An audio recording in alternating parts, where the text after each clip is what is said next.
మనం కాదనలేం కానీ చంద్రబాబు నాయుడు గారు 4,000 ఇస్తానన్నాడు. అది మాత్రం ఇచ్చాడు ఒక నెల.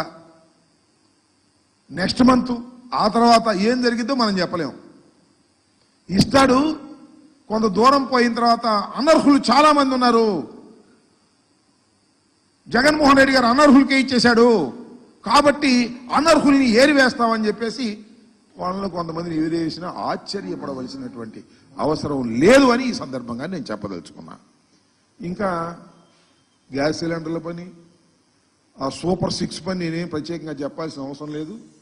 అది ఆ రోజునే చెప్పాము, అది సూపర్ 6 కాదు, అది సూపర్ చీటింగ్ అని.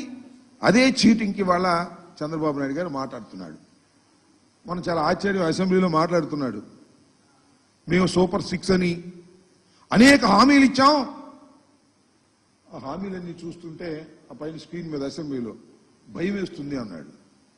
మరి సంపద సృష్టించేటటువంటి యోధాన యోధుడు, ఆర్థిక శాస్త్రంలో నిపుణుడు, ఎకనామిక్స్ చదివినటువంటి వ్యక్తి, ఆయన ఇచ్చేటప్పుడు భయం వేయలేదంట, అమలు చేసేటప్పుడు భయం వేస్తుందంట. ఇచ్చేటప్పుడేమో జగన్మోహన్ రెడ్డి గారి కన్నా ఎక్కువ ఇచ్చేయాలి, అది అవుద్దో కాదో తెలియకోకుండా ఇచ్చేసేయటం. ఇప్పుడేమో మాకు అవి చూస్తుంటే భయం వేస్తుంది అనేటువంటి మాట మాట్లాడతాం. ఎన్నికలకు ముందు ఇచ్చి మాట, ఎన్నికల తరువాత భయం వేస్తుంది. సోదరులారా, ప్రజలారా, మీరే ఆలోచించండి అని అంటున్నాడే ప్రజలు. ఆ ప్రజలకు నిన్ను చూస్తే రోతేస్తుందయ్యా.